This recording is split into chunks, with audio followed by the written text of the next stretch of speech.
আজকে কোনো written concept নাই, যা যা বলবো খালি বইয়ে দাগাবা। আজকে মোটামুটি সবই খালি এমসিকিউ।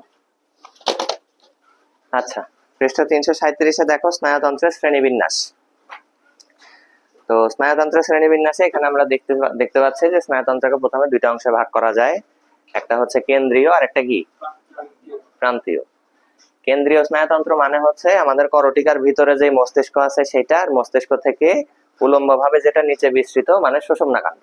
তাহলে দুইটা অংশ নিয়ে কেন্দ্রীয় স্নায়ুতন্ত্র গঠিত, একটা হচ্ছে কি মস্তিষ্ক আর একটা কি সুষুম্নাকাণ্ড। আর প্রান্তীয় স্নায়ুতন্ত্র এটা আবার কয় ধরনের? দুই ধরনের, একটা ঐচ্ছিক আর একটা স্বয়ংক্রিয়। অনৈচ্ছিক বলতে পারো, কিন্তু এটা স্বয়ংক্রিয় মানে হচ্ছে ওর মতো মেইনটেনেন্সে কাজ করে, ঠিক আছে, এটাকে তুমি কন্ট্রোল করতে পারবে না। তাহলে ঐচ্ছিক আর একটা কি স্বয়ংক্রিয়। স্বয়ং মানে নিজে, ক্রিয়া মানে কাজ করতেছে, নিজে নিজে কাজ করবে, অনৈচ্ছিক বলা যায়, হ্যাঁ, কিন্তু আমরা অনৈচ্ছিক বলবো না। আচ্ছা, ঐচ্ছিকটাকে আবার কয় ভাগে ভাগ করা যায়? একটা করটিক স্নায়ু আর একটা সুষুম্না স্নায়ু, ঠিক আছে। করটিক স্নায়ু মানে হচ্ছে আমাদের করটিকার ভিতরে যে ব্রেন আছে সেই ব্রেন থেকে যে নার্ভ গুলা বের হয় সেগুলাকে বলা হয় করটিক স্নায়ু। কয়টা আছে করটিক স্নায়ু? 12 জোড়া। কয়টা? 12 জোড়া। 12 জোড়া মানে কয়টা? 24টা। এরপরে সুষুম্না স্নায়ু। সুষুম্না স্নায়ু কয়টা থাকে? 31 জোড়া। 31 জোড়া মানে কয়টা? 62টা। এরপরে দেখো করটিক স্নায়ুর আবার ধরন দেওয়া আছে। ধরন কয়টা করটিক স্নায়ুর? 3 ধরনের, তাই না? এক নাম্বার কি সংবেদী, তারপরে চেষ্টীয়, তারপর মিশ্র। আচ্ছা, তাহলে যদি জিজ্ঞেস করো করটিক স্নায়ুর সংখ্যা কত বা কয়টা করটিক স্নায়ু আছে, তখন অ্যান্সার কি 24টা বা 12 জোড়া। আর যদি জিজ্ঞেস করে কয় ধরনের, তখন এটা তোমরা কিন্তু এই স্নায়ুর নিউরনের প্রকার ভেদে পড়ে আসছো, হ্যাঁ। প্রকৃতির ভিত্তিতে কয় ধরনের হতে পারে? 3 ধরনের, সংবেদী, চেষ্টীয় আর মিশ্র। আচ্ছা, এরপরে দেখো স্বয়ংক্রিয় স্নায়ুতন্ত্র আবার কয় ধরনের? 2 ধরনের, একটা সিম্প্যাথেটিক আর একটা প্যারাসিম্প্যাথেটিক। মনে রাখবা সিম্প্যাথেটিক যেটা, এটা হচ্ছে কোনো মানুষ যদি এক্সাইটেড হয়ে যায়, কোনো আতঙ্কিত হয়ে পড়ে বা উদ্বেগজনিত কোনো পরিস্থিতিতে পড়ে যায়, বিপদে পড়ে যায়, তখন তার বডিতে যে রেসপন্স গুলো আসে বা তখন তার বডি যেই মেকানিজম গুলো দেখায়, মনে করো তার সামনে হঠাৎ করে একটা বাঘ চলে আসছে, বাঘ থেকে পালানোর জন্য সে যে যে মেকানিজম করবে, তার হার্টবিট বেড়ে যাবে, তারপরে তার মনে করো যে কোনো ধরনের বডির মেকানিজম ফাস্ট হয়ে যাবে, ওইটা হচ্ছে সব সিম্প্যাথেটিক। আর প্যারাসিম্প্যাথেটিক হচ্ছে ওই নরমাল দেহের স্বাভাবিক যে কাজকর্মগুলো হয় সেই স্বাভাবিক গুলা, যেগুলো আমাদের কন্ট্রোলে নাই। যেমন পাকস্থলীতে খাদ্য পরিপাকের সময় খাবার পরিপাক হওয়ার বিষয়টা, ওখানে পাকস্থলী সংকোচন প্রসারণ হয়, ক্ষুদ্রান্ত বৃহদান্ত সংকোচন প্রসারণ হয়, অগ্নাশয় থেকে হরমোন নিঃসরণ হয়। এই জিনিসগুলো আমরা কন্ট্রোল করতে পারি না, আর এই জিনিসগুলো স্বাভাবিক নিয়মে হয়ে যাচ্ছে, এগুলো হচ্ছে সব কি প্যারাসিম্প্যাথেটিক। এগুলো সব কি প্যারাসিম্প্যাথেটিক, ঠিক আছে। আচ্ছা, তাহলে মানুষের স্নায়ুতন্ত্রকে কয় ভাগে ভাগ করা যায়? 2 ভাবে। কি কি? কেন্দ্রীয় আর প্রান্তীয়। কেন্দ্রীয়টা আবার কয় ধরনের? 2 ধরনের। কি কি? মস্তিষ্ক বা সুষুম্নাকাণ্ড, তার মানে ব্রেন আর একটা কি স্পাইনাল কর্ড, তাই না? আচ্ছা, এরপরে প্রান্তীয় স্নায়ুতন্ত্র, এটা আবার কয় ধরনের? 2 ধরনের। কি কি? ঐচ্ছিক আর একটা স্বয়ংক্রিয়। ঐচ্ছিকটা আবার কয় ধরনের? 2 ধরনের। কি কি? একটা করটিক স্নায়ু আর একটা সুষুম্না স্নায়ু। করটিক স্নায়ু কয়টা? এই 12 জোড়া অথবা 24টা, ঠিক আছে। এই যে 24টা, এটার আবার ধরন কয়টা? 3টা। কি কি? সংবেদী, চেষ্টীয় আর মিশ্র। সুষুম্না স্নায়ু এটা কয়টা? 31 পেয়ার অথবা 62টা। এবার যদি বলি স্বয়ংক্রিয় স্নায়ু, স্বয়ংক্রিয় স্নায়ু আবার কয় ধরনের? 2 ধরনের। কি কি? সিম্প্যাথেটিক আর প্যারাসিম্প্যাথেটিক, ঠিক আছে। এই ফ্লো চার্টটা মুখস্থ রাখতে হবে, ঠিক আছে, যে কোনটার প্রকারভেদ কোনটা, এটা এমসিকিউ লিখে রাখো এই ফ্লো চার্টে।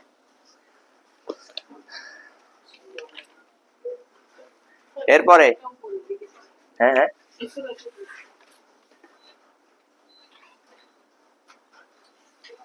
আচ্ছা, এরপরে পৃষ্ঠাতে দেখো কেন্দ্রীয় স্নায়ুতন্ত্র বলে হেডলাইন দেওয়া আছে। কেন্দ্রীয় স্নায়ুতন্ত্রকে আমরা একটু আগেই বললাম। কেন্দ্রীয় স্নায়ুতন্ত্র কয় অংশে বিভক্ত? একটা ব্রেন আর একটা স্পাইনাল কর্ড, মস্তিষ্ক আর সুষুম্নাকাণ্ড। এই যে মস্তিষ্ক যেটা, এই মস্তিষ্কটা ভ্রূণীয় অবস্থায় কি কি নামে থাকে? দেখো লেখা আছে নিউরাল টিউব। কি লেখা আছে? Neural tube. দুইটা শব্দ তোমরা পাবা, একটা হচ্ছে নটোকর্ড আর একটা হচ্ছে নিউরাল টিউব। বলো তো নটোকর্ড কোন অধ্যায়ে পড়ছো? প্রথম অধ্যায়ে। নটোকর্ডটা পরিণত অবস্থায় কিসে পরিণত হবে? তাইলে নটোকর্ডটা ভ্রূণীয় অবস্থাতে থাকতেছে, যেটা পরিণত প্রাণীতে কি তৈরি করতেছে? মেরুদণ্ড। আর যদি বলা হয় নিউরাল টিউব, এই নিউরাল টিউবটাও ভ্রূণে থাকে, কিন্তু পরিণত অবস্থায় দুইটা জিনিস তৈরি করে, একটা হচ্ছে ব্রেন আর একটা স্পাইনাল কর্ড। ঠিক আছে, তাহলে ভ্রূণীয় অবস্থাতে যেটা নিউরাল টিউব, সেটা পরিণত অবস্থায় কি তৈরি হচ্ছে? মস্তিষ্ক আর সুষুম্না কাণ্ড। এই মস্তিষ্ক সুষুম্না কাণ্ড তৈরি হচ্ছে নিউরাল টিউব থেকে। আর নিউরাল টিউবটা আমাদের ভ্রূণীয় কোন লেয়ার থেকে তৈরি হয় বলতো? ভ্রূণীয় একটোডার্ম থেকে। কি থেকে? একটোডার্ম থেকে। তোমাদের অধ্যায় 9 এই বক্সটা আমি লাগাই দিয়েছিলাম না প্রথম ক্লাসে মনে হয়। তাহলে দেখো এখানে লেখা আছে পৃষ্ঠা নাম্বার 338, যারা পরে আসতো 338 পৃষ্ঠাতে কেন্দ্রীয় স্নায়ুতন্ত্র। এখানে তাহলে দেখো ভ্রূণের একটোডার্মের কুঞ্চনের মাধ্যমে স্নায়ুতন্ত্র বিকাশ লাভ করে। নটোকর্ড, যা থেকে মেরুদণ্ড সৃষ্টি হয়, এবং ঠিক তার উপরে স্নায়ুতন্ত্রের অবস্থান। একটোডার্মের ভিতরের দিকে ভাঁজ হয়ে একটা ফাঁপা নিউরাল টিউব দেহের দৈর্ঘ্য বরাবর প্রসারিত হয়। নিউরাল টিউব ভ্রূণীয় বিকাশের সঙ্গে সঙ্গে একটা স্ফীতাকার মস্তিষ্ক এবং একটা লম্বা দণ্ডাকার সুষুম্না কাণ্ড কি করে? গঠন করে। তাহলে নিউরাল টিউব থেকে কি কি তৈরি হয়? মস্তিষ্ক আর সুষুম্না কাণ্ড। আর নটোকর্ড থেকে মেরুদণ্ড। আচ্ছা, এবার দেখো এই যে মস্তিষ্ক, যেটা এটাকে তিনটা অংশে ভাগ করা যায়, আমরা জানি মস্তিষ্কের পার্ট কয়টা? তিনটা। কি কি? অগ্র, মধ্য আর পশ্চাৎ মস্তিষ্ক। আচ্ছা, এবার দেখো মস্তিষ্ক, আমাদের পরের টপিক মেনিনজেস। মস্তিষ্কের বাইরের আবরণের নাম কি? মেনিনজেস। মস্তিষ্কের বাইরের আবরণের নাম কি? মেনিনজেস। মেনিনজেসটা কি ধরনের? দেখো লেখা আছে প্রথম সেকেন্ড প্যারার প্রথম লাইনে, এটা দৃঢ় এবং মজবুত। দৃঢ় এবং মজবুত একটা আবরণে আবৃত, এর নাম কি? মেনিনজেস। এই মেনিনজেস কয়টা ঝিল্লি নিয়ে গঠিত? তিনটা ঝিল্লি নিয়ে গঠিত। একদম বাইরেরটার নাম কি? ডুরা ম্যাটার, তারপর অ্যারাকনয়েড, তারপর পায়া ম্যাটার। এই সিকোয়েন্সটা ইম্পর্টেন্ট, যে বাইরে থেকে ভিতরের দিকে সিরিয়ালটা ইম্পর্টেন্ট। একদম বাইরেরটার নাম কি বললা?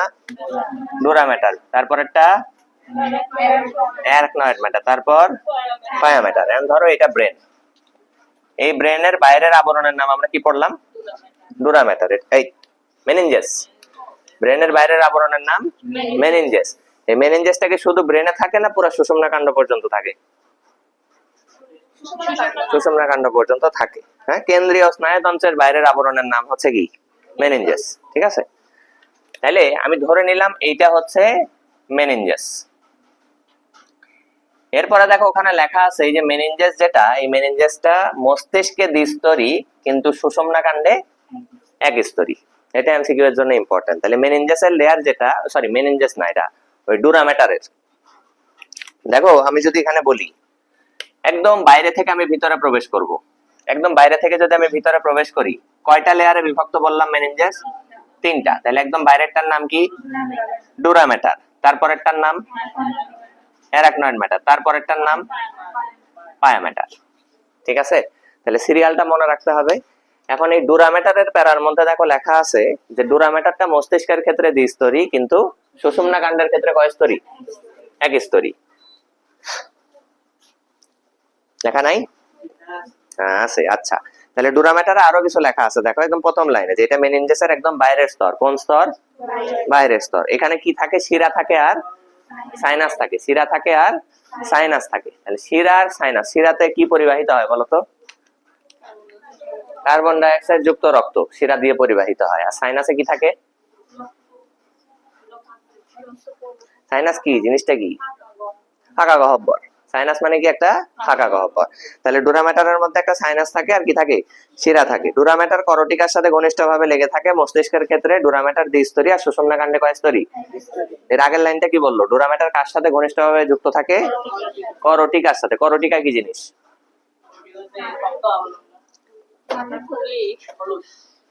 মাথার খুলির যে হাড্ডিগুলা, এগুলাকে বলা হয় কি? করটিকা। যদি আমি পুরা মুখমণ্ডল সহ এই পুরা মাথার স্কালটার কথা বলি, তখন সেটা করটি। আর যখন আমি আইব্রোর উপর থেকে বলবো, পিছনের দিকে কানের পিছনের অংশ, আর সামনে হচ্ছে আইব্রো, পিছন দিক দিয়ে কানের পিছনের এই অংশগুলাকে হচ্ছে কি বলা হয়? করটিকা। ঠিক আছে, তাহলে করটিকার অংশটা হচ্ছে ছোট, আর করটির অংশটা কি? বড়।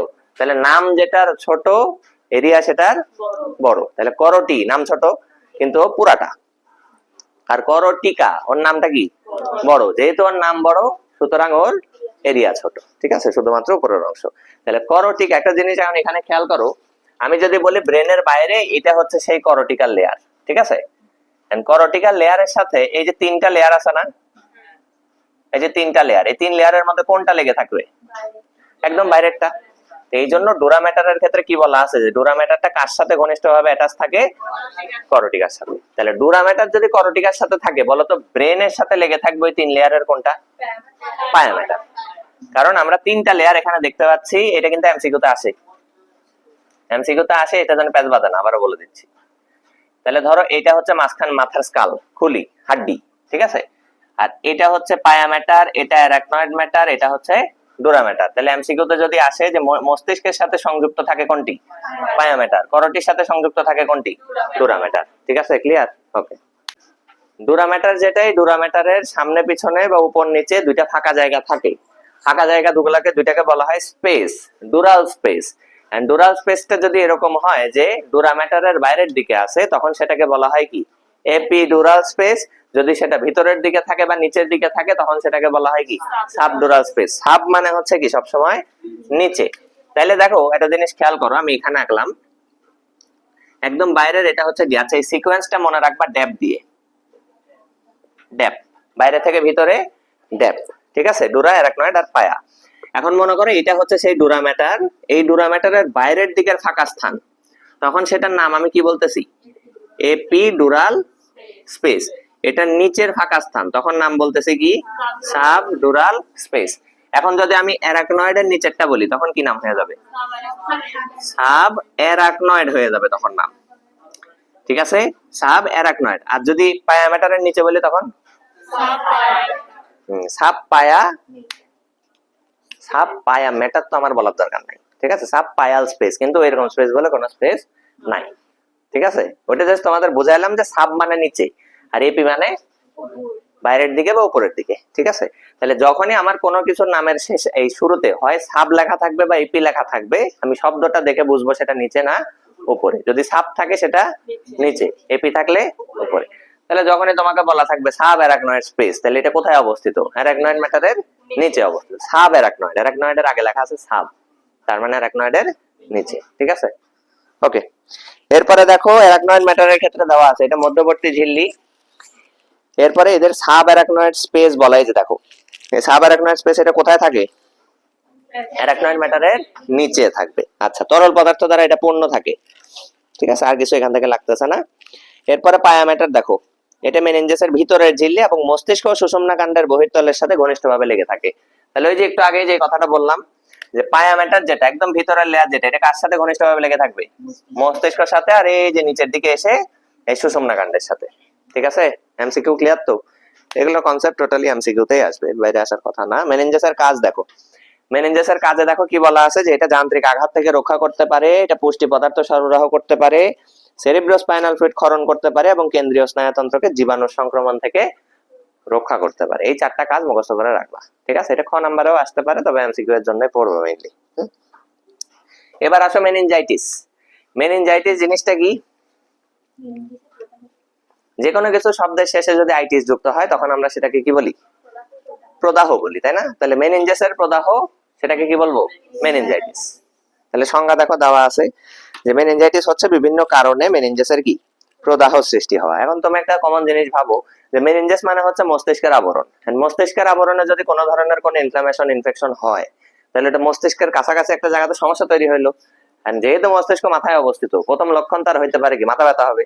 মাথা ব্যথা হবে, তার আগে একদম প্রাথমিক লক্ষণ প্রদাহ হইলেই একটা লক্ষণ, সেটা কি? জ্বর। যেখানে প্রদাহ হবে, লক্ষণ প্রথমটা কি? জ্বর। তাহলে জ্বর থাকবে, মাথা ব্যথা থাকবে। এখন যদি এক্সেসিভ লেভেলে মাথা ব্যথা হয়, বমি বমি ভাব থাকতে পারে, কারণ মাথা ব্যথা এক্সেস হয়ে গেলে কি বমি বমি ভাব লাগে। এরপরে মানে শুধুমাত্র তো মাথা না, সুষুম্না কাণ্ডেও আছে। সুষুম্না কাণ্ড মেরুদণ্ড বরাবর নেমে গেছে ঘাড় দিয়ে, তাহলে ঘাড়ের এলাকাতে সমস্যা হবে, তখন ঘাড় ব্যথা করবে, ঘাড় ডানে বামে ঘোরানো যাবে না, ঘাড় শক্ত হয়ে যাবে, ঠিক আছে। তারপরে পাশাপাশি আর কি হতে পারে, যে মাথা ব্যথা যখন করবে, তখন দেখবা তোমার চোখে যদি লাইট পড়ে খুব বিরক্ত লাগবে, তার মানে আলো সহ্য করতে পারবে না, আলোর প্রতি সংবেদনশীল হয়ে যাবে, ঠিক আছে। পাশাপাশি আর কি হইতে পারে, যদি তার এক্সেসিভ সিভিয়ার হয়ে যায় মেনিনজাইটিস, এটা যদি সিভিয়ার পর্যায়ে চলে যায়, তার খিঁচুনি হইতে পারে। খিঁচুনি হওয়ার পাশাপাশি সে আবল তাবল বকতে পারে, ঠিক আছে, মানে মানসিক ভাবে বা মেন্টালি আনস্টেবল হয়ে যেতে পারে, ঠিক আছে। এই জিনিসগুলো হচ্ছে লক্ষণ প্রাথমিক ভাবে। বাচ্চাদের ক্ষেত্রে কি হতে পারে, বাচ্চারা নিস্তেজ হয়ে যাবে। নরমালি তো বাচ্চারা চুপচাপ বসে থাকে না, কিন্তু যখন এই মেনিনজাইটিস হবে তাদের মাথা ব্যথা ঘাড় ব্যথা এগুলোর কারণে বাচ্চা একদম নিস্তেজ হয়ে যাবে, চোখ একদম খুলতে পারবে না, মানে অসাড় হয়ে যাবে এরকম ভাবসাব। তাকে যতই ঘুতানো হবে সে নড়াচড়া করতে পারবে না, হ্যাঁ, খাওয়া দাওয়া তো করতেই পারবে না, একদম শুয়ে মানে চোখ বন্ধ করে শুয়ে থাকবে, খালি শরীর টরীর শুকায় যাবে, চোখের নিচে বসে যাবে, এগুলো হয়ে যাবে। ঠিক আছে। আরেকটা জিনিস হয় বাচ্চাদের ক্ষেত্রে, দেখো ওই লক্ষণের ওখানে লেখা আছে, লক্ষণটা হচ্ছে নিচ থেকে মনে হয় পঞ্চম লাইন, নিচ থেকে পঞ্চম লাইন গণ, নিচ থেকে পঞ্চম লাইনে মনে হয় লক্ষণ দেওয়া আছে। তাহলে লক্ষণে ওখানে বাচ্চাদের ক্ষেত্রে দেখো, বাচ্চাদের ক্ষেত্রে বলা আছে ফুলে যাওয়া ফন্টানেল বলা আছে, ফুলে যাওয়া ফন্টানেল। এই ফুলে যাওয়া ফন্টানেল জিনিসটা কি? ধরো কোনো আমাদের সদ্য জন্মানো একটা শিশুর ক্ষেত্রে যদি আমি বলি, এই যে আমাদের মস্তিষ্কের হাড্ডি যেগুলো, বিভিন্ন হাড্ডি গুলার মাঝে মাঝে জয়েন্ট আছে না, হাড্ডি গুলা টোটালটাতে একটা না, এই জয়েন্ট যেগুলো তৈরি হয়েছে, মনে করো সামনে থেকে যে অস্থিটা গেছে আর দুই পাশ থেকে দুইটা অস্থি গেছে, এই তিনজনের একটা সংযোগস্থল আছে, এই জায়গাটাতে একটা ট্রাইগোনাল শেপে একটা ফাঁকা জায়গা থাকে বাচ্চাদের ক্ষেত্রে। ঠিক আছে, কেন ফাঁকা জায়গাটা থাকে? যে ব্রেন যখন আস্তে আস্তে একটু সাইজে বড় হবে, তারপরে মাথাটা আকৃতিতে আস্তে আস্তে বড় হবে, এটা যেন অ্যাডজাস্ট করতে পারে। ঠিক আছে, এই জন্য ফাঁকা জায়গাটা প্রাথমিক অবস্থায় থাকে, এটা আস্তে আস্তে ফিল আপ হয়। এখন এই যে মাঝখানে যে ফাঁকা জায়গাটা থাকতেছে, এই ফাঁকা জায়গা দিয়ে যদি তুমি স্কিন ভেদ করে কোনো সুই ঢুকায় দাও, এটা সরাসরি ব্রেনে চলে যাবে। সরাসরি কোথায় চলে যাবে? ব্রেনে চলে যাবে। আর তার মানে ওই জায়গাটাতে হাড্ডি নাই, কারণ ওখান দিয়ে যে রক্তনালী গুলা যাবে, তুমি ওখানে পালসেশনও দেখতে পারো, যে পালস পাইতেছে, বিট পাইতেছে, এরকম। ঠিক আছে, একদম নরম থাকে ওই জায়গাটা, তুমি আঙুল দিয়ে যদি গোতা মারো ভিতরে ঢুকে যাবে। বুঝতে পারছো? যদি স্কিন ভেদ করতে পারো আর কি। কারণ কথা হচ্ছে স্কিন থাকে, ওই জন্য অত সহজে হাত ভিতরে ঢুকবে না। কিন্তু তাই যে সুইয়ের কথা বললাম, যে সুই ঢুকে দেয় সরাসরি ব্রেনে চলে যাবে। ঠিক আছে, আমাদের মাথায় তার সেটা হবে না, হাড্ডিতে থেকে যাবে, তাই না? কথা হচ্ছে ওই জিনিসটার নাম হচ্ছে ফন্টানেলি। বুঝতে পারছো? বা ফন্টানেল। ওই ফন্টানেল আমাদের দেহে বা বাচ্চাদের মাথাতে থাকে হচ্ছে 6টা। সামনে থাকে একটা, পিছনে থাকে একটা, দুইটা। পিছনে থাকে বলতে যে আমাদের পাক থাকে না মাথাতে, পাক কয়টা বিয়ে হবে না হবে দেখে, এই পাক এই জায়গা বরাবর, এটা ঠিক একটু উপরে, এখানে থাকে আরেকটা। তাহলে একটা, দুইটা, দুই পাশে থাকে দুইটা। কারণ এখানে থাকে কেন? এই হাড্ডিটা এদিক দিয়ে আসে, এখানে জয়েন্ট হয়েছে, এই হাড্ডিটা এখানে নেমে এই জায়গাটাতে জয়েন্ট হয়েছে, এই জয়েন্টের এখানে একটা থাকে। তাহলে এখানে থাকে মানে এই পাশেও থাকে। তাহলে 1 2 এই সেম ভাবে পিছনের দিকেও থাকে, 3 4 5 6, এই 6টা থাকে ফন্টানেল। ঠিক আছে, তাহলে মাথার যদি আমি চান্দির কথা বলি, চান্দিতে থাকে কয়টা? 2টা, আর দুই সাইডে দুইটা দুইটা করে 4টা, টোটাল কয়টা? 6টা। এখন যখন মেনিনজাসের প্রদাহ হবে, ওই মেনিনজাসের মধ্যে ইনফেকশন হওয়া মানে কি? ব্যাকটেরিয়া জমে গেছে, ওই জায়গাতে কিছু অপ্রয়োজনীয় তরল পদার্থ জমা হতে থাকবে, তখন এই মেনিনজাসটার লেয়ারটা আস্তে আস্তে ফুলতে থাকবে। ওই যখন মেনিনজাসের লেয়ার ফুলে যায়, তখন ওর ভিতরের প্রেসার বেড়ে যায় তরল পদার্থের কারণে। ওই প্রেসারের কারণে মেনিনজাসটা এই ফন্টানেলের জায়গাটাতে এভাবে বালজিং হয়ে, মানে একটা ছোট্ট একটা টিউমারের মতো উঠে বাইরে উঠে থাকে। মানে ওই বাচ্চার মাথায় তখন হাত দিলে দেখতে পাওয়া যায় এভাবে। আর যদি তুমি বাইরে থেকে এমনি তাকাও, যে বাচ্চার মাথায় চুল না থাকে, এমনি দেখতে পাওয়া ফুলে আছে জায়গাটা। বুঝতে পারছো? এটাকে বলা হয় ফুলে যাওয়া ফন্টানেল। ঠিক আছে, তাহলে লক্ষণ যেগুলো যেগুলো বললাম দেখো, এগুলো সবগুলো দেওয়া আছে। হ্যাঁ, জ্বর, মাথা ব্যথা, বমি ভাব, খিচুনি, ঘাড় ব্যথা, শক্ত ঘাড়, হ্যান এগুলো। আর কি আর কি লাগতে পারে এখান থেকে? যে মেনিনজাইটিসটা হয় কিসের মাধ্যমে? মেনিনজাইটিসটা হয় হচ্ছে নিজেরিয়া মেনিনজাইটিস নামক একটা ব্যাকটেরিয়ার মাধ্যমে। কিসের মাধ্যমে? নিজেরিয়া মেনিনজাইটিস। নিজেরিয়া মেনিনজাইটিস, এটা ছাড়াও আরো অনেক ব্যাকটেরিয়া আছে যার মাধ্যমে মেনিনজাইটিস হইতে পারে, তবে এটা সবচেয়ে বেশি ইম্পর্টেন্ট। ঠিক আছে, এটা এমসিকিউ এর জন্য ভালো মনে পড়বা, আর বানানটা যেন ভুল হয় না এটাতে। হ্যাঁ, মেনিনজাইটিস বলতে কি বোঝো, খ নাম্বারে কোশ্চেনে আসতে পারে, তখন কিন্তু এই লক্ষণগুলা জীবাণুর নাম দিতে হবে। মেনিনজাইটিস বলতে কি বোঝো যদি কোশ্চেনে আসে, সংজ্ঞা দিতে হবে, জীবাণুর নাম দিতে হবে, লক্ষণ দিতে হবে। ঠিক আছে, আচ্ছা। আর একদম লাস্টের লাইনে দেখো একটা কথা বলা আছে, সেটা হচ্ছে মেনিনজাইটিসের জন্য চারটা মানে ব্যাকটেরিয়ার বিপরীতে ভ্যাকসিন তৈরি করে রাখা হয়েছে। ঠিক আছে, মেনিনজাইটিস ভ্যাকসিন তৈরি করা হয়েছে কয়টার জন্য? আচ্ছা, গেল। মোটামুটি মেনিনজাইটিস থেকে এখানেই শেষ। মস্তিষ্কের অংশ আমাদের রিটেন, এর জন্য এটা আজকে আমরা আগাচ্ছি না। পৃষ্ঠা নাম্বার চলে আসো 347-এ, একটা বাক্স পাবা। আমাদের লাস্ট টপিক করোটিক স্নায়ু। 347 পেজে যে বাক্সটা দেওয়া আছে, এই বাক্সটাতে ইনফিনিটি স্টার দিয়ে রাখো, এমসিকিউ লিখে ইনফিনিটি স্টার দিয়ে রাখো। এখান থেকে কোশ্চেন একটা পাবাই পাবা। ঠিক আছে, এই বক্সটা থেকে, মানে মাথা নষ্ট ইম্পর্টেন্ট এটা। আমরা কেন্দ্রীয় স্নায়ুতন্ত্রের প্রকার ভেদে পড়ে আসলাম না? ঐচ্ছিক স্নায়ুতন্ত্র দুই ধরনের, একটা করোটিক স্নায়ু আর একটা সুষুম্না স্নায়ু। করোটিক স্নায়ু আর একটা সুষুম্না স্নায়ু। করোটিক স্নায়ু কয়টা ছিল? 12 জোড়া।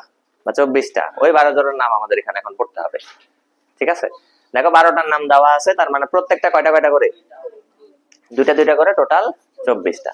আমি এখানে একটা নেমোনিক দিছি, এই নেমোনিকটা তোমরা তোমাদের বইয়ে যে জায়গাটাতে স্নায়ুগুলোর নাম দেওয়া আছে ওই ঠিক স্নায়ুর নিচে যদি জায়গা থাকে, ঠিক স্নায়ুটার নিচে প্রত্যেকটা লিখে ফেলবা। এই যে এগুলা যেটা যেটা ওয়ার্ড লেখা প্রত্যেকটা সিরিয়াল মনে রাখো, আমি সিরিয়ালটাও এখানে লিখে দিচ্ছি। 1 number, 2 number, 3 number, 4 number, 5 number, 6, 7, 8, 9, 10, 11, 12। ঠিক আছে, এই প্রত্যেকটার নিচে যদি জায়গা থাকে সেই নিচে ছোট্ট করে লিখে নিবা। আর যদি নিচে কোনোটার জায়গা থাকবে না, যেমন ওই ভেস্টিবুলো কক্লিয়ার 8 নাম্বার, ওইটার নিচে জায়গা থাকবে না, তো ওইটারটা তোমরা সাইডে লিখে নিতে পারো। নেমোনিক যেটা দিছে দেখো, এই নেমোনিকটা এখন সবাই আমার সাথে সাথে পড়বা আর মুখস্থ করবা। ঠিক আছে, ওঠো ওঠো ওঠো, তামাক টিক্কা আনো, ফেলে আনো, জল ভরে আনো, হুকো। কি বললাম বলো? এইভাবে বলতে, একসাথে বলো সবাই, বলো একসাথে বলো, 1 2 3 নাও।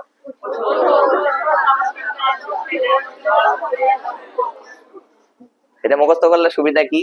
সুবিধা হচ্ছে, ধরো তোমাকে এমসিকিউতে, আচ্ছা সুবিধাটা একটু পরে বলতেছি। ওঠো ওঠো ওঠো, তিনটাই সেম জিনিস, তিনটা দিয়ে তিনটা অযুক্ত স্নায়ুর নাম দেওয়া আছে, অলফ্যাক্টরি, অপটিক, অকুলোমোটর। এন্ড কথা হচ্ছে এটাতে তোমার প্যাচ লাগতে পারে যে 1 নম্বরে কোনটা আদৌ অলফ্যাক্টরি কিনা। এটা মনে রাখবে এভাবে যে অলফ্যাক্টরি মানে হচ্ছে, অলফ্যাক্টরির কথা মনে আছে, পঞ্চম অধ্যায়ে ছিল। অলফ্যাক্টরি পঞ্চম অধ্যায়ে নাসা গহ্বরে ছিল, তাই না? ঘ্রাণ উদ্দীপনা গ্রহণ করতে সাহায্য করে, তাহলে অলফ্যাক্টরি কোথায় থাকে? নাকে থাকে। নাক কয়টা? একটা, তাহলে অলফ্যাক্টরি কত নাম্বার? 1 নাম্বার। অপটিক মানেই বুঝতেছো এটা কি? চোখের সাথে সম্পর্কিত, চোখ কয়টা? 2টা, এটা কত নাম্বার? 2 নাম্বার। তাহলে বাকি থাকলো যেটা, সেটা 3 নাম্বার। ঠিক আছে, অলফ্যাক্টরি, অপটিক, অকুলোমোটর, তাহলে এটা তোমার পড়া হয়ে গেল। ওঠো ওঠো ওঠোর কনফিউশন আর নাই। আরেকটা কনফিউশন হবে আনো দিয়ে। আনো আছে 3টা, একটা আনো দিয়ে অ্যাবডুসেন্স, একটা আনো দিয়ে অডিটরি, আর একটা আনো দিয়ে হচ্ছে স্পাইনাল অ্যাক্সেসরি, 11 নাম্বার। এই তিনটাতে কোন আনো দিয়ে কোনটা, এটা তোমার প্যাচ লাগবে। ঠিক আছে, তাহলে এখানে তোমার মানে অন্তত পক্ষে 8 নাম্বারটা মুখস্থ করে রাখতে হবে, যে অডিটরি। ঠিক আছে, এই অডিটরিটা তোমার মুখস্থ করে রাখতে হবে। মনে রাখবা 8 এর মধ্যে ট আছে, অডিটরিতেও কি আছে?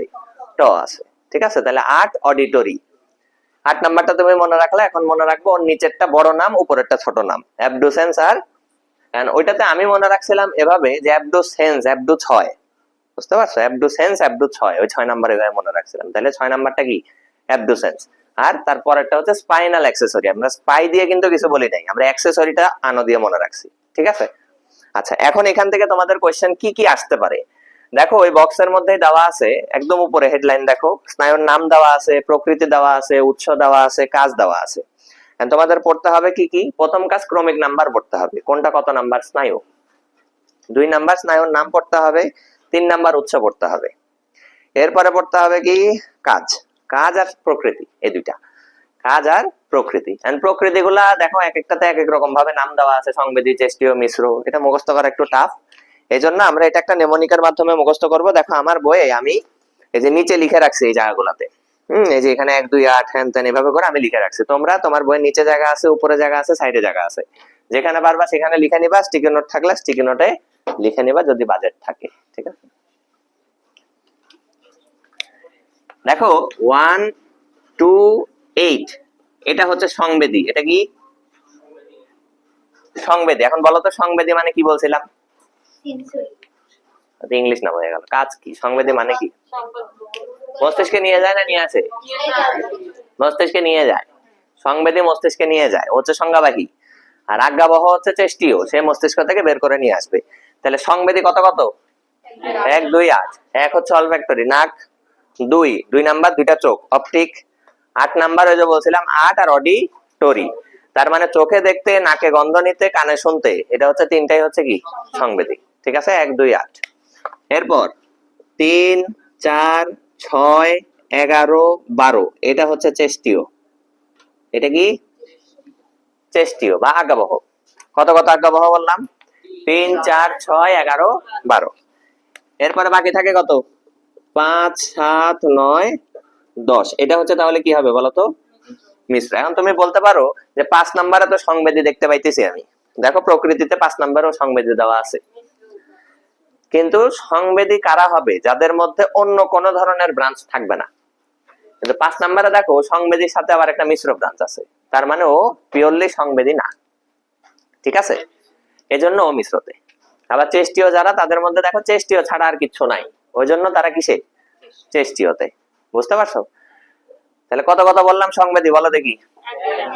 1 2 8। চেষ্টীয় কত? হ্যাঁ, এটা 3 বার বলতে থাকো দেখি।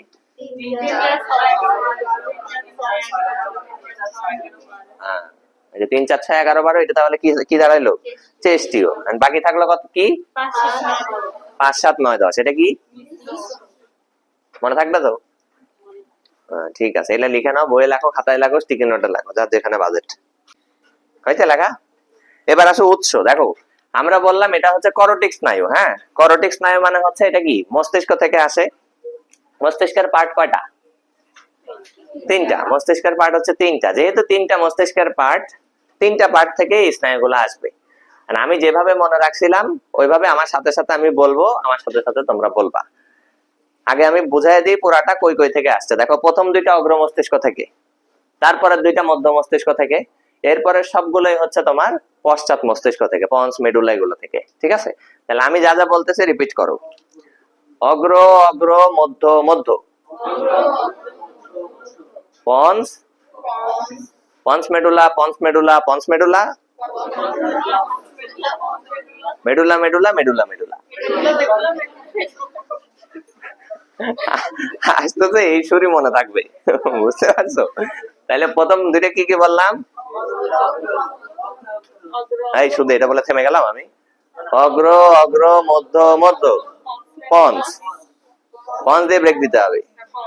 Ponds medulla, ponds medulla, ponds medulla, medulla medulla, medulla medulla. ঠিক আছে, তার মানে পন্স মেডুলা 3টা আর শুধু মেডুলা 4টা।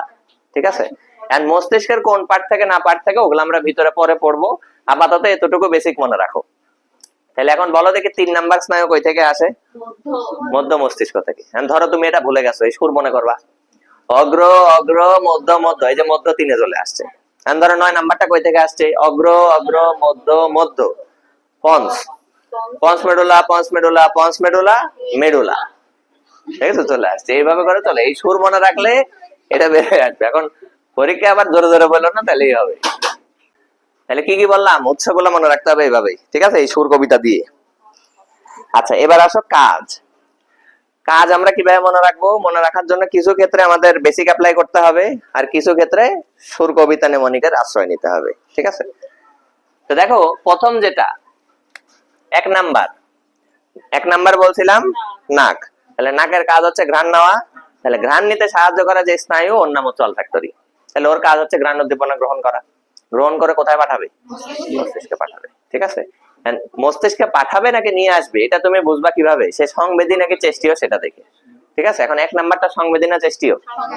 সংবেদী। এরপরে 2 নাম্বার, এটা কি? অপটিক। 2টা চোখের কথা বলছিলাম। তাহলে দর্শন যে মানে বস্তুটা সে দেখলো, সেটা প্রতিবিম্ব তৈরির জন্য উদ্দীপনা নিয়ে গেল কোথায়? মস্তিষ্কে। তাহলে এটাও সংবেদী। এবার আছে 3 নাম্বার। আমি 3 4 আর 6 এই 3টাকে আলাদা ভাবে লিখে দিচ্ছি। দেখো 3 4 আর 6 এই 3টার কাজ কি? 3টার কাজই হচ্ছে অক্ষি গোলকের সংকোচন, সরি সঞ্চালন। অক্ষি গোলকের কি করা? সঞ্চালন করা। অক্ষি গোলক মানে হচ্ছে আমাদের আইবল, নড়াচড়া করতেছি আমরা, এটা দিয়ে। তাহলে তুমি এটা লিখে রাখতে পারো ওই চার্টের কোন এক সাইডে, যে 3 4 6 কি করে? অক্ষি গোলকের সঞ্চালন করে।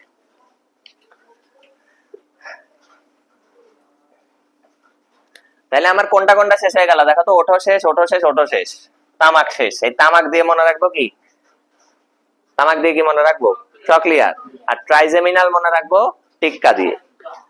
এবার দেখো 5 নাম্বার ট্রাইজেমিনাল। এই ট্রাইজেমিনালটা কি মিশ্র না সংবেদী না চেষ্টীয়? মিশ্র। তার মানে এর মধ্যে একাধিক ব্রাঞ্চ আছে, তাই না? এই 5 নাম্বারের মধ্যে দেখো ব্রাঞ্চ আছে 3টা, অপথ্যালমিক, ম্যাক্সিলারি আর ম্যান্ডিবুলার। অপথ্যালমিক মানে কি বুঝতেছো এটা? অপথ্যালমিক চোখ, চোখ চোখ অপটিকের সাথে রিলেটেড। ঠিক আছে, তাহলে অপথ্যালমিক এখানে দেখো লেখা আছে যে অক্ষিপল্লব এবং নাসিকার মিউকাস। কোথায় কোথায় বিস্তৃত এটা? অক্ষিপল্লব মানে চোখের পাতাতে, নাসিকা মানে নাকে। ঠিক আছে, তাহলে দেখো নাসিকা রক্ষী পল্লব এই এলাকাতে চলে আসছে হচ্ছে এই ট্রক্লিয়ার ট্রাইজেমিনাল। ঠিক আছে, এটার কাজ কি? যেই যেই জায়গাতে গেছে সেই সেই জায়গার উদ্দীপনা পরিবহন করা। বুঝতে পারছো? সেই সেই জায়গার উদ্দীপনা গ্রহণ করা, বিশ্লেষণ করা। তাহলে গেছে কোথায় কোথায় বললাম? অক্ষি পল্লব, নাসিকা আর মিউকাসে। আচ্ছা, এরপরে দেখো ম্যাক্সিলারি। ম্যাক্সিলারিটা কোথায় গেছে? ঊর্ধ্ব এবং নিম্ন চোয়াল। তার মানে ঊর্ধ্ব চোয়াল মানে এটা, এই যে আমাদের এখানে আমরা হাত দিলে যে হাড্ডিটা বাঁধে এটার নামই কিন্তু ম্যাক্সিলা।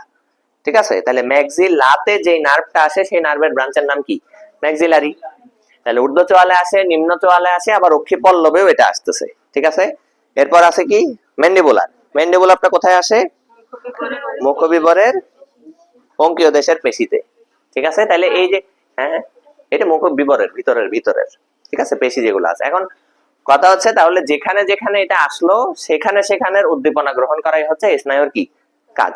ঠিক আছে, এরপরে 6 নাম্বার। 6 নাম্বারের নাম কি? অ্যাবডুসেন্স। 6 নাম্বার কি সংবেদী চেষ্টীয় না মিশ্র? চেষ্টীয়। এটা মুখস্থ বলা প্র্যাকটিস করতে হবে কিন্তু। হ্যাঁ, আচ্ছা, তাহলে 6 নাম্বারের কাজ আমরা এখানে নিয়ে আসছি কিন্তু 3 4 6 কি করো? অক্ষিগোলকের সঞ্চালন। তাহলে 6ও আমাদের শেষ। এবার আসে 7 নাম্বার। 7 নাম্বারের নাম কি? ফেসিয়াল। নাম কি? ফেসিয়াল। এটার নাম ফেসিয়াল হইলেও এটার মেইন কাজ হচ্ছে স্বাদ গ্রহণে সাহায্য করা। বুঝতে পারছো? নাম ফেসিয়াল হইলেও এটার কাজ কি? কথা হচ্ছে মুখের ভিতরে যে পেশিগুলো আছে সেই পেশিগুলোতেও কিন্তু এই ফেসিয়াল স্নায়ুর শাখা আছে। তাহলে যদি কারো এই ফেসিয়াল নার্ভে প্যারালাইসিস হয় কোনো কারণে বা কোনো আঘাতজনিত কারণে এই মুখ বেঁকে যাবে, তখন সেটাকে কি বলে? বেলস পালসি বলা হয়। ঠিক আছে, মুখ বেঁকে যায়। ঠিক আছে, তাহলে ফেসিয়াল স্নায়ুর মেইন কাজ কি? স্বাদ গ্রহণ। এই ফেসিয়াল স্নায়ু যেটা, এটা আবার কি মিশ্র না সংবেদী না চেষ্টীয়? মিশ্র। তার মানে একের অধিক ব্রাঞ্চ থাকবে মিশ্র মানে। তাহলে সংবেদীটাতে দেখো কি করতেছে? স্বাদ গ্রহণ করতেছে, আর মিশ্রতে কি করতেছে? চর্বণ আর গ্রীবা সঞ্চালন। চর্বণ মানে কি? চাবাচ্ছে। চাবানোর জন্য আমার এই পেশিগুলো ব্যবহার করতে হবে না, এই পেশিগুলোর মধ্যে সেই স্নায়ু এসে সিগন্যাল দেয়। ঠিক আছে, ও যদি প্যারালাইসিস হয়ে যায় তাহলে কিন্তু এই পেশিগুলোর কাজ করবে না। বুঝতে পারছো? হ্যাঁ, খাওয়া বন্ধ, জুস খাবে। এরপরে 7 পরে 8 নাম্বার। 8 নাম্বারের নাম কি? অডিটরি। অডিটরিটাতে কি নামেই আছে দেখো, অডিও। অডিও থেকে অডিটরি। তাহলে অডিও মানে কি? ভিডিও ছাড়া গান শোনা অডিও। ঠিক আছে, তাহলে অডিও মানে শুনতে সাহায্য করতেছে, অডিটরি। ঠিক আছে, এই দিয়ে মনে রাখবা। ওকে, এরপর 9 নাম্বার। 9 নাম্বারে কি দেওয়া আছে? গ্লোসোফ্যারেঞ্জিয়াল। মনে রাখবা, গ্লোসো শব্দের অর্থ হচ্ছে জিহ্বা। গ্লোসো মানে কি? এখন দেখো 12 নাম্বারেও গ্লোসো ওয়ার্ডটা আছে। দেখো 12 নাম্বারেও গ্লোসো ওয়ার্ডটা আছে, আছে না? হাইপোগ্লোসাল। তাহলে যেখানেই তুমি গ্লোসো গ্লোসো পাচ্ছ মনে রাখবা এটা জিহ্বা নড়াচড়া করতে বা সঞ্চালন করতে কি করে? সাহায্য করে। তাহলে 9 নাম্বার গ্লোসোফ্যারেঞ্জিয়াল। এন্ড ফ্যারিংস মানে কি? ফ্যারিংস মানে কি? গলবিল। ঠিক আছে, ফ্যারিংস মানে গলবিল, ল্যারিংস মানে ষড়যন্ত্র। তাহলে আমার জিহ্বা সঞ্চালন করতেছে, খাবার গিলতে সাহায্য করতেছে, এই দুইটাই করতে পারে কে? গ্লোসোফ্যারেঞ্জিয়াল। ঠিক আছে, আচ্ছা, এবার আসো 10 নাম্বার। 10 number Vegas. সংবেদী না চেষ্টীয় না মিশ্র? 10 নাম্বার। 5 7 9 10। ঠিক আছে, 10 নাম্বার মিশ্র। কয়টা ব্রাঞ্চ এটার? এই ভেগাসটাতে স্টার মার্ক দিয়ে রাখো, ভেগাসটাতে স্টার মার্ক দিয়ে রাখো। 4টা ব্রাঞ্চ। কোথায় কোথায় সেটা? একদম প্রথমটা হচ্ছে ল্যারেঞ্জিয়াল, তারপর কার্ডিয়াক, তারপরে গ্যাস্ট্রিক, তারপর পালমোনারি। ল্যারেঞ্জিয়াল মানে হচ্ছে সেটা ষড়যন্ত্রে শব্দ সিগন্যাল নিয়ে আসবে, তার মানে সেটা শব্দ সৃষ্টি করতে সাহায্য করতে পারে। এরপরে কার্ডিয়াক মানে হৃৎপিণ্ডে সিগন্যাল নিয়ে যাবে। এরপর এটা কোথায় যায়? গ্যাস্ট্রিক মানে পাকস্থলীতে। এরপর পালমোনারি মানে ফুসফুসে। কোনটা কোথায় সিগন্যাল নিয়ে যাচ্ছে তার ভিত্তিতে নাম। ঠিক আছে, ওকে। এরপরে 11 নাম্বারটা তো একটু 11 নাম্বার কি? Spinal accessory. স্পাইন মানে কি? মেরুদণ্ড। তাহলে স্পাইনাল অ্যাক্সেসরি স্পাইনকে অ্যাক্সেস দিচ্ছে কি করার? নড়াচড়া করানোর। তার মানে মাথার ঘাস সঞ্চালনে সে কি করতেছে? সাহায্য করতেছে। ঠিক আছে, স্পাইনাল অ্যাক্সেসরি। আর হাইপোগ্লোসালের তো বললামই, গ্লোসো আছে মানে কি? ও জিহ্বার সাথে সম্পর্কিত। এন্ড তোমাদের এমসিকিউ তে কিন্তু স্নায়ুর নাম নাও দিতে পারে, সংখ্যা দিয়ে রেখে দিবে। তোমাকে বলতে পারে নিচের কোনটি সংবেদী? অপশন হচ্ছে 2 5 7 8। কেন 8 সংবেদী না? 2 আর 8 দুইটাই কি সংবেদী। ঠিক আছে, নিচের কোনটা মিশ্র স্নায়ু? অপশন থাকবে তোমার 3 4 6 5। 5। ঠিক আছে, তাহলে কখনো কখনো তোমাকে স্নায়ুর নাম না দিয়েই কি দিতে পারে? এমসিকিউ দিতে পারে। এই 4টা এমসিকিউ এর জন্য ভেরি ভেরি ইম্পর্টেন্ট। যা যা দাগায় দিলাম, যা যা লিখে দিলাম ভালো করে বাড়ি দিয়ে পড়বা। এখান থেকে আগামী দিন তোমাদের বেশ কিছু প্রশ্ন ধরা হবে, এটা যদি পারো তাহলেই পরের টপিকে যাওয়া হবে, এটা না পারলে পরের টপিকে আমি আগাবো না। বুঝতে পারছো? এটা ভালো করে পড়ে আসতে হবে। ওকে, আজকের লেকচার এতটুকুই।